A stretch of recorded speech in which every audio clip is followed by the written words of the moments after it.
Coach, you just kind of look back and assess that game, the first half, between the first half and the second half. What was different for your defense in the two halves? We, I can't remember the number offhand. I think they had 7 drives. I think they had 13 drives. 6 of the 13 were 3 and outs. So 6 of the 13 total were 3 and outs. So, you know, Blue makes a play. Blue made that play, which was a hell of a play, right? And then, you know, they make the play right before halftime. But what I told them at the halftime was, hey, look, man, this is the deal. If they can't score, right, on a chunk, they ain't scoring. Because they're gonna self-destruct before they get to the end zone anyway. So let's just keep the ball inside and in front, not give them chunks. Ron, early thoughts on Virginia's offense? Obviously, the quarterback, Chandler Morris, had a big game just running and passing wise. They're tough. I think they're physically tough. I think they're mentally tough. If you look at the roster, they've got a lot of experience. The backs run downhill. You got to strap it up. I mean, these next 2 games, you got to strap it up, and you got to strike somebody because they're going to run right over the top of you if you don't. You better grab. You know, their O-line coach was an RGA Michigan years ago, so Terry Hefkin coach, he's a good coach. They block movement well. The quarterbacks, he can run. I like his arm talent. I think he will throw you the ball, but I like his arm talent. But, I mean, they got a good team. They got a good team, and I think they're tough mentally. Mark, can you talk about the impact, the immediate impact of the guys on that second level, and TJ and Antonio with their interceptions and how impactful that was for you? I like what we catch. I like the 3 we caught. I wish we would have caught the 3 we dropped. They did a good job of looking the ball in and catching the ball. I thought both of them, like if you look at Antonio's, like I slowed it down and showed it by frame yesterday, just that his eyes went from here to here to here to here. So we always preach look the ball into the tuck, and I thought he did that with his eyes. And I thought that the one TJ made, particularly I believe at the end where he had to go up and get it, he did a nice job looking the ball into the tuck.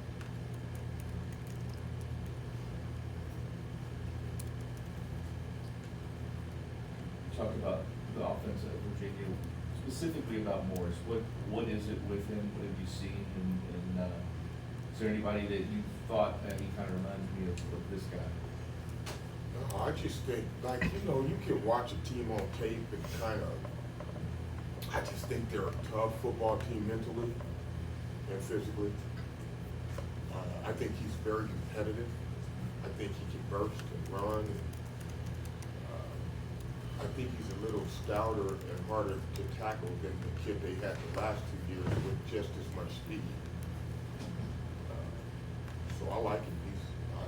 I just think this is a tough football team, and I think we're gonna have to scrap it up. I mean, we're gonna have to get after it to play well. We're gonna have to physically show up to play well on Saturday.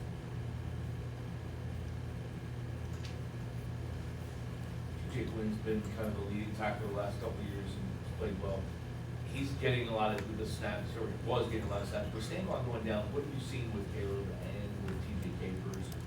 It was almost split a little the other day, but how do you kind of assess what both of those guys have done without Stanbaugh? I think they're both getting better. I think they both need to play, and I think the more they play, the better they'll get. But I think they're both getting better. I think they want to. I think we've gotten a better. You know, our staff is now going into 3 years here. So I think we're doing a better job that way. But I think they're getting better. I think they're getting better. And, you know, I was pleased with, if you really watch us play, I was just pleased with the overall communication. And you can see it not only verbally, but with the hand signals and all that stuff. And so Caleb has done that a few times. We joke about Capers because he has this voice on the field that's kind of different. But that's what I like about him, that they're just getting more comfortable playing and more secure communicating. And obviously, passing defense was a concern just in the way that defending it. How much better do you feel like you guys are? How much more do you feel like you have to improve when it comes to defending against the pass? I think we have to improve on everything to get to where we want to go. So, I just think we have to improve on everything, but I think that we are getting better at a lot of things.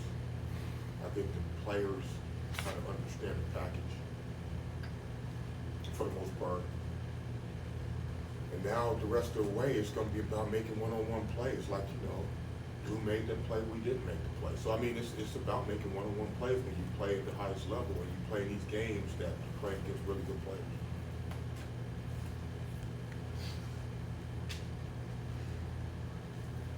A lot of it starts up front, obviously always does.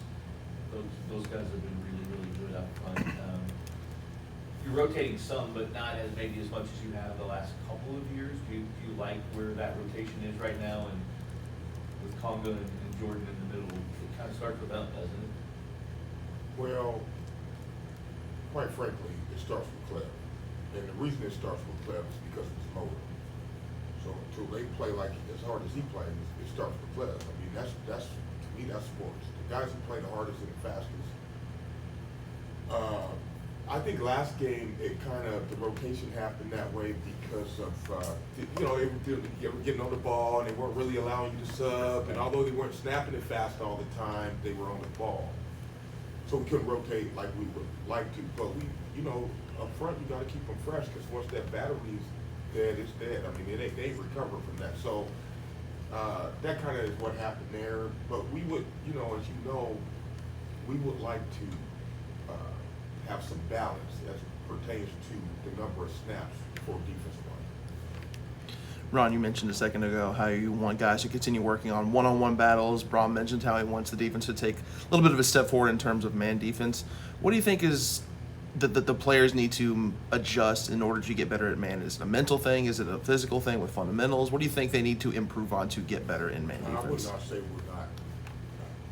I would not say that, we've got to get better in man. First off, I haven't charted it, but I think we can cover guys. Now, the game might dictate me not calling as much man because of the scheme or whatever, or I might say, hey, I don't want this guy to see body on body. I want him to have to figure out the coverage like last week and have to throw in his zones. So, they get the, let's just talk about, and it's interesting, I haven't charted the number, but they had something like 230 some odd yards passing, right? Well, they probably had close to 100 on 2 plays, right? So the guy was throwing in the zone all day, and he wasn't highly effective throwing in the zone. In fact, I think his completion percentage was probably in the low 50s. Am I right on that? Mm-hmm. Right. So it was not a game that dictated me calling man.